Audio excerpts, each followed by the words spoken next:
our new video. This video is sponsored by Cambly app. With this app, you can learn English from any country with the native speaker's help. ये app उन candidates के लिए बहुत ही खास है जो English speaking exam में week होते हैं. They can easily learn English with the help of this app. आप इस ऐप को प्ले स्टोर और ऐप स्टोर से डाउनलोड कर सकते हैं. एक बात जो इस ऐप को सबसे अलग बनाती है वो ये है कि आप 24 घंटे और हफ्ते के 7 दिन कभी भी नेटिव इंग्लिश स्पीकर्स के साथ इंग्लिश में बात करके अपनी इंग्लिश इंप्रूव कर सकते हैं. दोस्तों सबसे पहले तो आप कैमली ऐप को डाउनलोड कर लीजिए गूगल प्ले स्टोर से या फिर डिस्क्रिप्शन के अंदर आपको लिंक दिया हुआ है, वहां से आप इसे डाउनलोड कर सकते हैं. उसके बाद आपको करना है साइन अप यानी रजिस्टर करना है. आपको कैमली ऐप पर आईडी बनानी है. वो फेसबुक के थ्रू या फिर आप अपने जीमेल अकाउंट के थ्रू एक आईडी क्रिएट कर सकते हो. उसके बाद जब आप लॉग इन करोगे तो कुछ इस तरह का इंटरफेस आपके सामने होगा. इसमें आपको 3 तरह के बेसिकली यहाँ पे टैब नजर आ रहे हैं. होम टैब, एक है ट्यूटर्स का टैब और तीसरा है टॉपिक्स. तो ट्यूटर्स के अंदर जब आप जाओगे तो यहाँ पर आपको ढेर सारे दुनिया के best one of the best English tutors मिलेंगे. इस ऐप में आपको जो भी इंग्लिश ट्यूटर्स मिलेंगे वो सभी नेटिव इंग्लिश ट्यूटर्स मिलेंगे जो कि अच्छी तरह से आपकी इंग्लिश और ग्रामर को जज करेंगे. For more details about the app, look in the description below.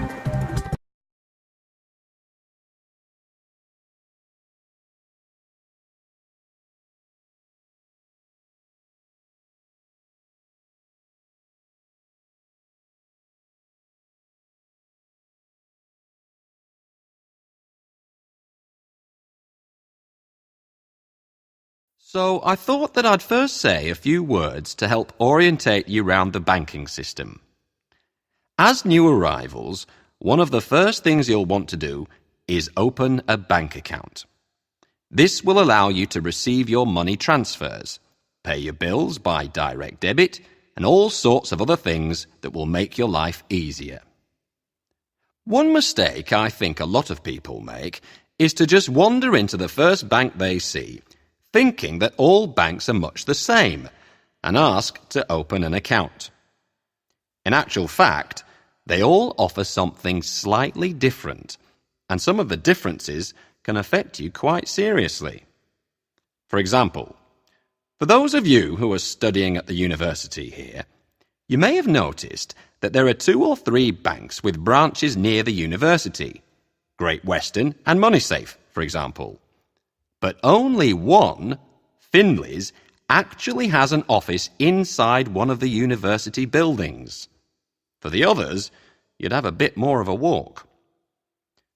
Some banks give away free gifts. Evergreen offers a laptop to people who keep a balance of more than £5,000 for 9 months. With International Union, you'll get a phone when you open your first account. And 1 or 2 others, like MoneySafe and Northern Star, offer mountain bikes or vacuum cleaners if you put money on deposit, that sort of thing. More seriously, you should look at the sort of interest rates the bank will offer you, both if you need an overdraft or loan, or if you're hoping to get some interest on your savings. At the moment, Northern Star offers the highest rate of interest to savers, but Great Western will lend money at a lower percentage than normal to people registered on higher education courses. So you can see it really is worth looking around. Another thing it's a good idea to inquire about are bank charges. Again, they're not all the same. Some charge the same across the board, such as Evergreen, Finley's and Northern Star. But MoneySafe actually say that if you're in credit, your account won't cost a thing. Though, just like the others, as soon as you go into the red, their prices become pretty steep.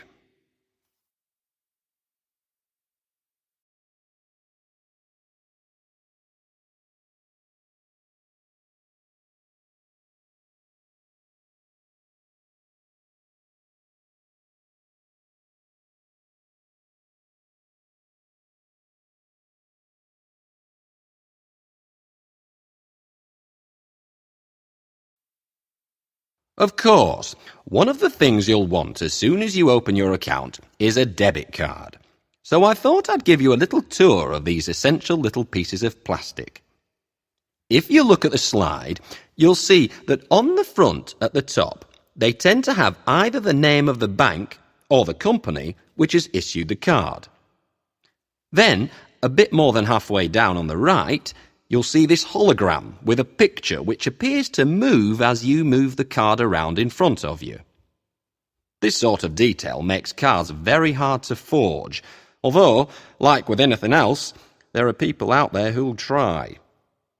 Then, on the back, there's another of those sophisticated high-tech details, and that's the magnetic strip, which is this black thing going from one side to the other, which contains certain coded details. While we're on the back, you'll see another lighter strip with 3 numbers at the end. That's your security number, which they always ask for when you use the card for an internet purchase or over the phone, and it also has a space where you, as the cardholder, should put your signature so that shop assistants can compare it when you sign a payment slip. Going back to the front, in the bottom right-hand corner, you'll usually find the bank logo, and just to the left of it, there's your own name in raised print. One thing you always need for telephone and internet sales is the expiry date. And on the card in front of you, that's just above the cardholder's name. Finally, in most places, you have to insert your card into a machine and key in your PIN. Just above the card number on the left, you can see a chip, and that chip is there to verify that the PIN you have entered is correct.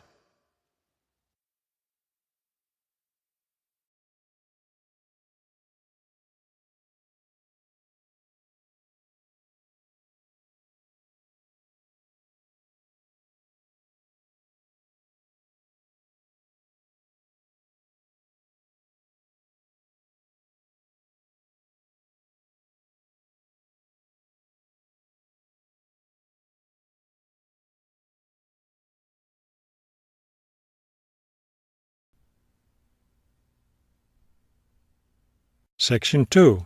You will hear a tour leader giving information about a bus tour. First, you have some time to look at questions 11 to 15 on page 84.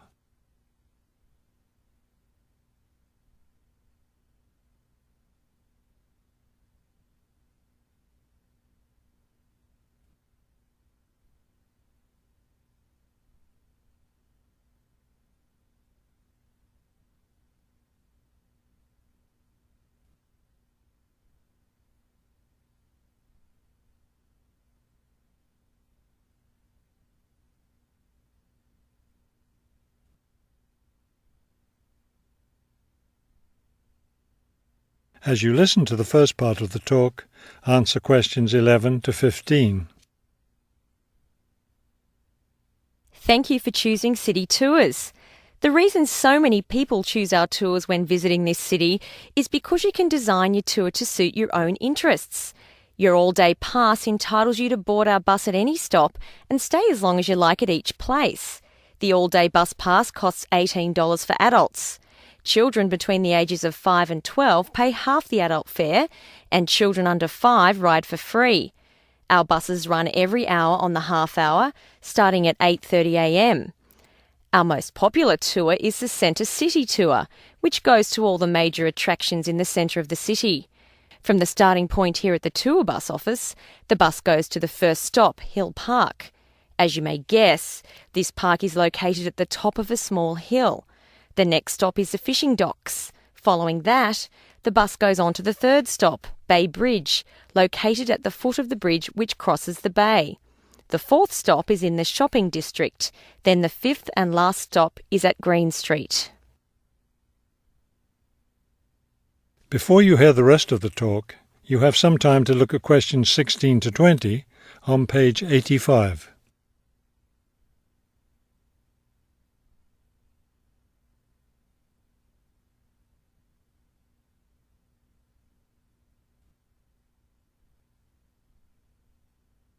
Now listen and answer questions 16 to 20. There are many interesting things to do and see on the Centre City Tour. At the first stop, you can enjoy a spectacular view of the bay, the city, and especially of the fishing docks, which are located at the foot of the hill. At the second stop, you can walk around and look at the boats. Fresh fish from the bay is also for sale here, since this is the place where the fishermen bring in their catch. The next stop is where some of the city's finest seafood restaurants are located, so you might want to plan a lunch stop here. You can eat fresh fish here, prepared in the traditional local way. The fourth stop is, of course, where you can do your shopping. Don't miss the opportunity to purchase some of our city's famous handmade baskets. You'll want to take several home as souvenirs of your visit to our city. Finally, at the last stop on the tour, you can visit one of the oldest buildings in our city, the theatre. This building was built over 400 years ago and is still used today as a place to see plays, musicals and other performances, as well as our annual film festival. That is the end of section 2. You now have half a minute to check your answers.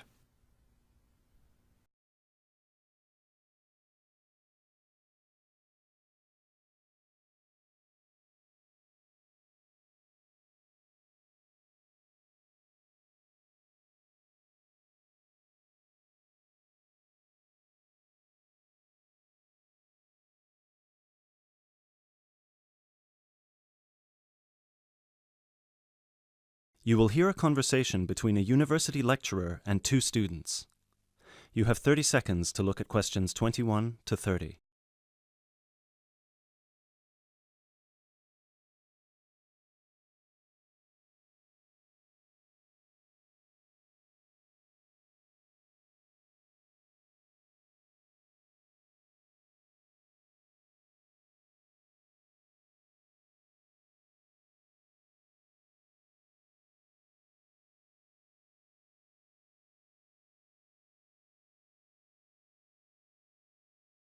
James, Carol, thank you for coming in. Have a seat.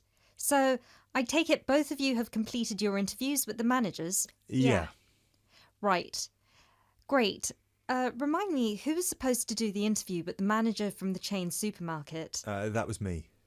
Right, so that means that you were going to do the interview with the clothes shop, Carol, right? Yeah, but we decided to swap at the last minute, so I did the supermarket instead. Okay, so let's start with you first, Carol.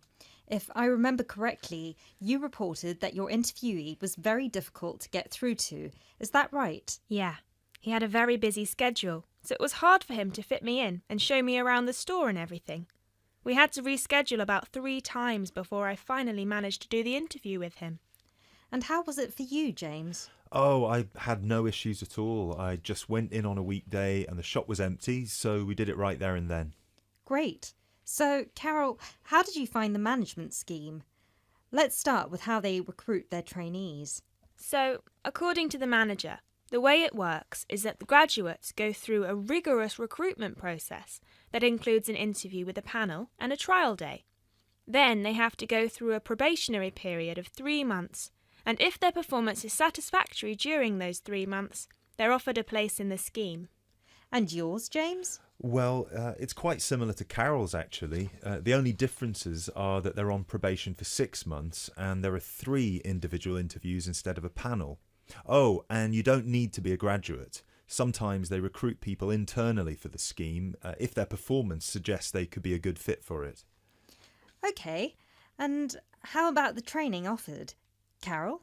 It's all very on the job. Trainees start at the bottom as shelf stockers or delivery merchandisers. Then they slowly move up the ranks by becoming cashiers, shift supervisors, assistant managers, and finally managers. It's actually very similar to what any employee would have to go through if they wanted to become managers. The only difference is the timescale. The whole process would normally take more than 5 years, but in the scheme they cram it down to 3. Right. James? Well, again, very similar to Carol's. The only thing is that there's also plenty of external training involved. People on the management scheme are sent abroad for 6 months, usually to Italy or France, to witness firsthand the production of a new season's collection. So they spend some time with the designers and they tour the factories where the clothes are produced. They also receive training on management skills through college courses paid for by the company. And how long would it normally take someone on the scheme to become managers? It depends on their performance, but normally about 2 years. There's also the part-time option, though, which would take about 4. Oh, no, sorry, 5, because their probation period is a year instead of 6 months. Great. So, what was your overall impression of the scheme from your interviews with the managers?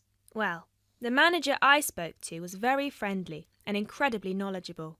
He had been through the scheme himself, and he attested to its efficiency and helpfulness. The only criticism I'd have is what James said. In their company, there's almost no external training involved, and I think it would be useful to send graduates to courses at further education colleges to improve their general knowledge and understanding of management skills. But overall, yes, very positive. Great. And you, James? The same as Carol. The manager I spoke to was incredibly friendly and eager to promote her scheme. She hadn't actually gone through it herself, but she was very involved in the process, both in training and in recruitment.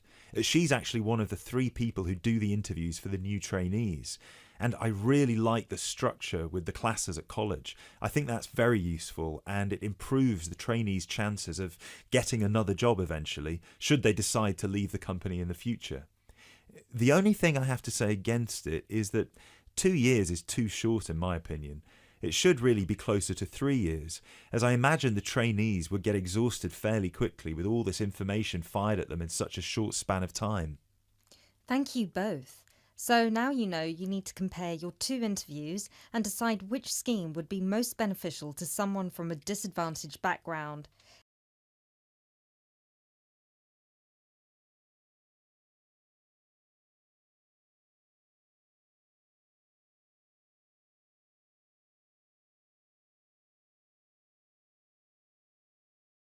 Now turn to Section 4. Section 4. You will hear a talk about the practice of company outsourcing. First, you have some time to look at questions 31 to 40.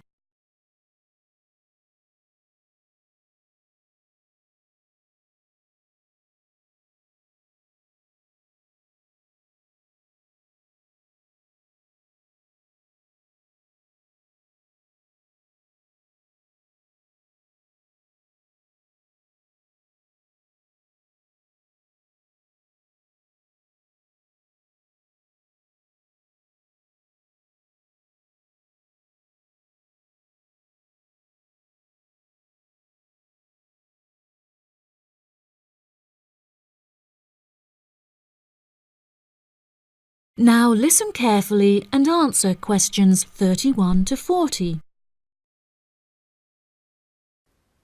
Welcome, class, to your very first lecture in this series on business in the modern world, conducted by myself, Dr. Toby Bennett.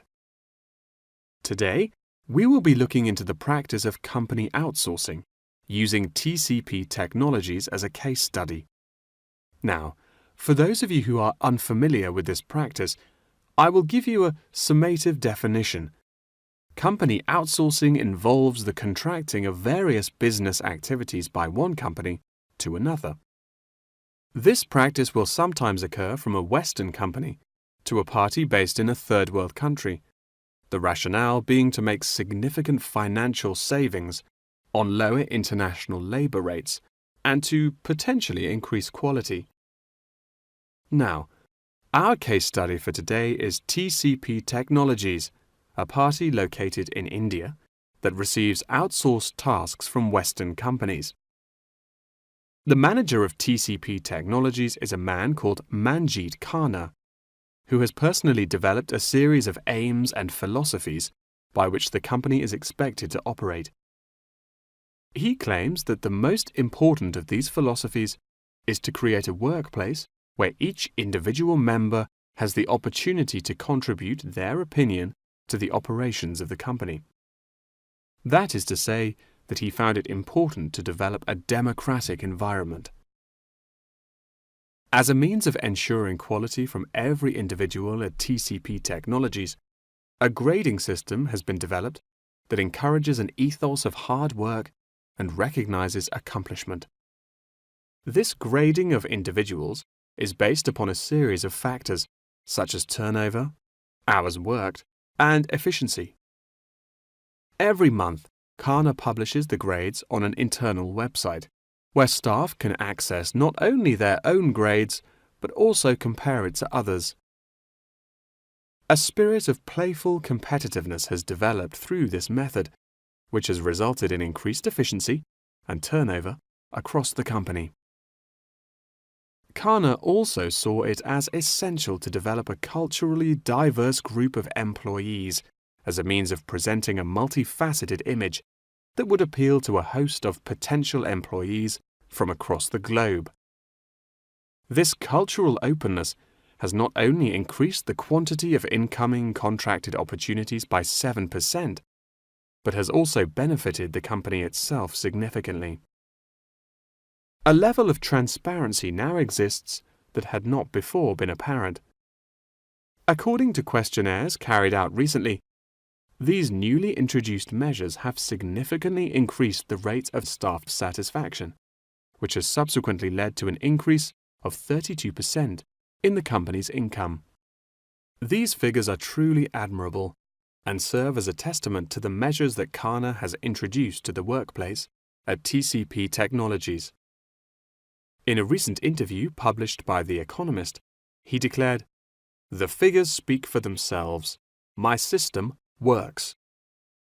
When asked if he had any advice for companies on methods they could employ to streamline workflow and increase turnover, he replied, "It's simple, really. A company must see itself not as one entity comprised of nameless components, but instead as a living organism composed of cells, each one essential to the functioning of the whole. I suggest that the motto by which your management operates will be employee first."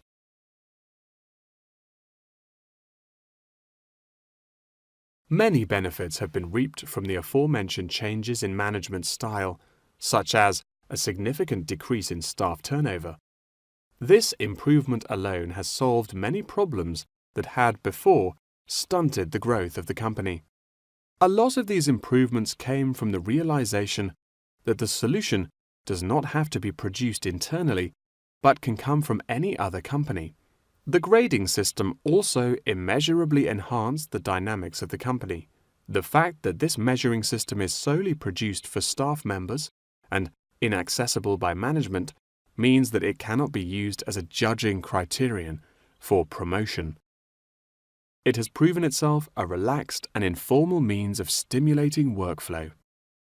When asked about specific features of his managing style, Kana mentioned that it is important for him to respond personally to any complaints filed by staff members. Having found the existing complaints process slow and ineffective, he introduced a new online system that created a direct line of communication between Kana and all employees of the company. The complaint form, dubbed by Kana as a ticket, eradicates the middleman, is easily accessible to all employees online, and has an interface that can be instinctively navigated. Any staff-related complaint, such as those relating to air conditioning and food quality, can be submitted directly to Kana via this online system. Entitlement to vacation is also a popular issue discussed through this forum. The main benefit of using this system is that staff must include their personal details on the ticket before they are able to submit it. In the past, anonymous complaints had been the root of much confusion and caused many wasted work hours, so the new system has put a ban on this form of complaint. That wraps up the lecture for today. Please remember that attendance is mandatory. That is the end of section 4. You now have half a minute to check your answers. And your question is? My question is that I have problem in my vocabulary, so how can I improve vocabulary? The main way to learn vocabulary is by reading. Yes. Yeah, and when you read, read something you enjoy. Don't read grammar books and things like that, yeah? Read something you enjoy. For more details about the app, look in the description below.